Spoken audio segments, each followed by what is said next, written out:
Hello and welcome back to my channel. Hello Beshies. For whoever who doesn't know what is Beshies means, that's what I call my family, my people. I'm a B and you guys are Beshies. So for today's video, we're gonna answer some questions. Hey, we're gonna do like all the YouTubers. Hey, so you get to know me and I get to know you. Let's start with the first question. Before everything, make sure to do whatever everyone does. Like, share, subscribe.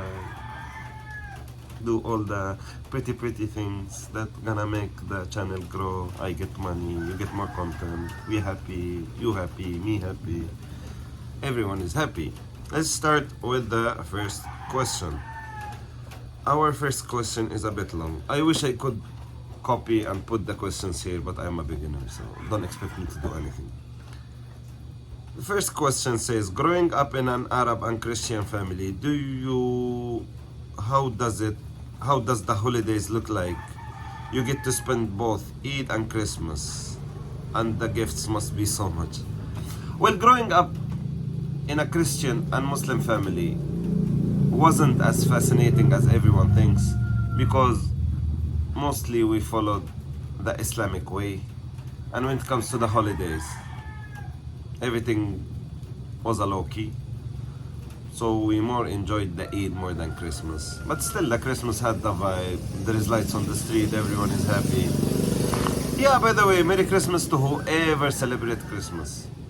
So yeah, the gifts wasn't too much, everything was normal, everything was good, just the vibe.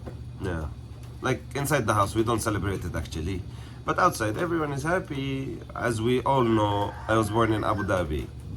The Filipino community there is too much, so you get to see around the place that there is a lot of people who are celebrating and they are happy, giving away food, doing this and that.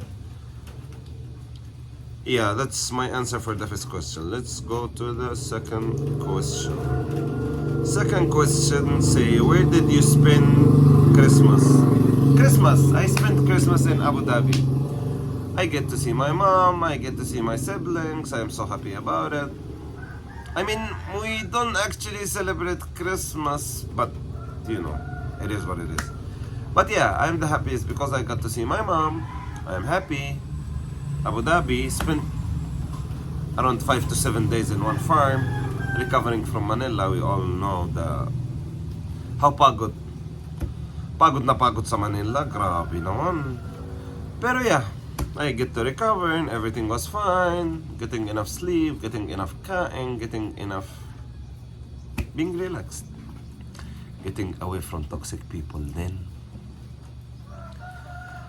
Let's move on with our third question. Where is home for you now?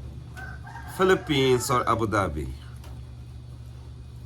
If we are calling home as a location, it will always be Abu Dhabi because I was born there. But if we are calling home as humans and people, syempre naman, my home will be always the Philippines. I love people there. My home as a human is there. I mean, I got engaged so much with the Filipino culture. O syempre naman, marunong Tagalog, gusto ko yung kain, gusto ko yung tao, lahat, mabait. Yun. Pero home as a location, it will be always Abu Dhabi because I was born there and I grew up there.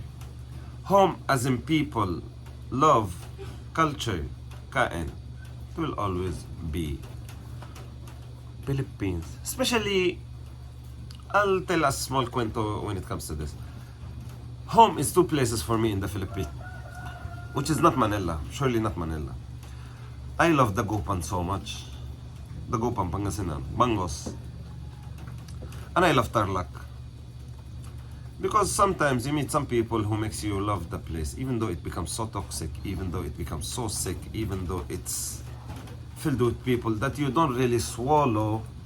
But for one person, you just gotta love one location. So yun lang. Dagupan, Tarlac. And Pampanga for the kain. And for the late night drives. Gusto ko yung Pampanga. Pero maasim yun. Pero okay lang.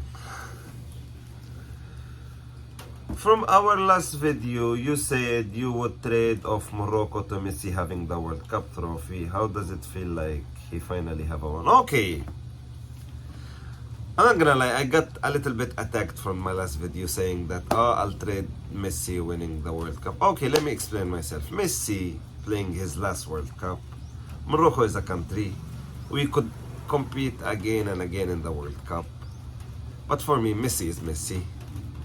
It just doesn't make sense for me, Messi retiring without having a World Cup. We all know that the Copa America wasn't a very big thing because they literally played Copa America every 6 months. So my goal, my love for Messi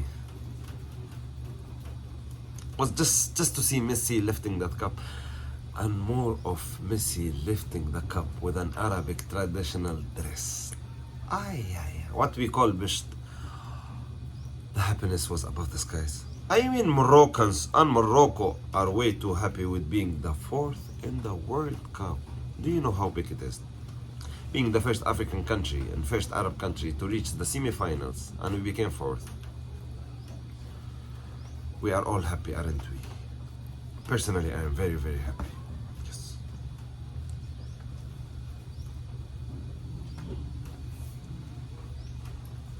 Okay, are you familiar with the time paradox that we are actually living in parallel universe and the average lives we may have are there? And what are the 3 alternate realities that you want to live and why?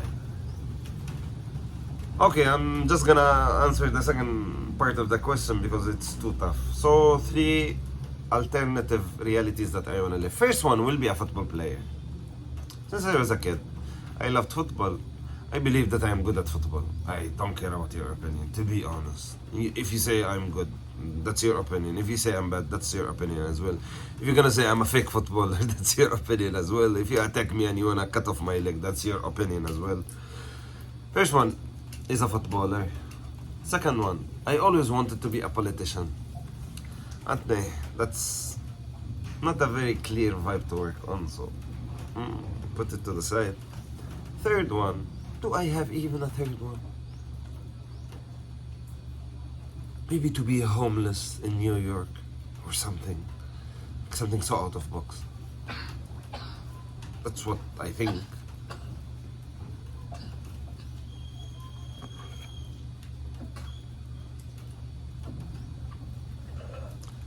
Two, living away from your parents. What's the biggest lesson and regret? Living away from my parents is a blessing. There is nothing that I've regret. Everything I've learned away from my parents was a lesson. A totally lesson.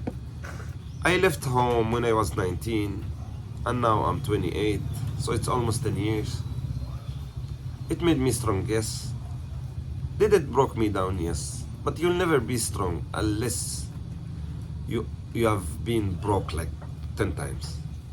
Can I survive anywhere in the world? Yes. Why? Because I survived in India, then I survived in the Philippines. If you survived in this too, especially India, you are ready to go into any type of war. I lost the track of numbers of questions. We talk about legacy in the first interview. So what's your next move in life? Honestly, my next move in life is just to clear up the name of Islam and just to be me. I feel like Islam have been attacked in so many ways in this life that sometimes when you meet a person from the outer world and you talk to them and you are being nice, you dance with them, you do whatever you want to do, and then they ask, what is your religion? You go like, Islam. Are Muslim like this? I mean, don't blame us. Muslims are not perfect, but Islam is totally perfect. And that's what I believe on. I still respect all the other people. Wherever you are LGBTQ, wherever you are going against my religion, where humanity above everything. But after humanity, I believe in Islam, and I am Muslim at the end of the day. And whatever I want to do is just to clear the Islam picture in the world. So for the next question is, a lot of your followers know that you are an athlete. So what does it have a mindset of an athlete used on a daily basis? Okay, having an athlete mindset is a double-edged weapon. Could be used in a good things and a bad things. Sometimes you are not happy with being the second, no matter what happens. You just want to be the best. until to a point where you're gonna study about something that you are not interested just to win over someone else, which is an athlete mindset. I mean, I don't know if it is an athlete mindset or my mindset. If I stepped into something, I just want to be the best. In every possible way, I just want to be the best. And it could be good because you shortcut a lot of things. You already have a concept and a dynamic working in your head that everything works in the same way because you base everything on the sports. If you can do sports, you can do anything in the world because sports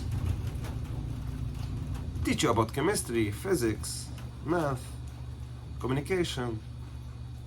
I mean, basically anything in this life connected to sports. That's what we believe. People of math, people of physics have their own beliefs. We, or not we, me as an athlete, I believe that everything starts from the sport because you are moving your body, moving your brain. Some other people, lazy, sitting under an office, they're not moving their body. But for us, or for me, we are moving bodies. Yeah, shake body. And we are doing everything at once. For now, the last question, I got bored out of this. So, do you love travel? Yes, I love to travel. If so, what's the top 5 destination here in the Philippines and outside? Okay, so let me get 3 destinations in the Philippines, 2 destinations out of the Philippines. First one in the Philippines is Cebu. Let me tell you, I fucking love Cebu. Second place, you know what, I'll give it to Baguio. I love Baguio. But I have some doubts about Baguio people, like the locals there. But I love Baguio as a city. Third place on the Philippines, or I'll tell you, Baguio is the third, Bicol is the second. Bicol is so underrated. Bicol is pretty AF. Bicol is heavily good. It's Bicol. Fourth destination, Marrakesh, Morocco. Oh, whoa, whoa, whoa, whoa. Kain is perfect. Fresh juices, happy people. People are dancing anywhere. People are welcoming everywhere. My fifth destination will be always Egypt. Yeah, Cairo. Happy people, dancing, jokes. You know that Egyptian people speak some languages that they cannot write. So yes. That was my Q&A. I hope you guys get to know me more. I appreciate the love. I appreciate everything. God bless. See you in the next video.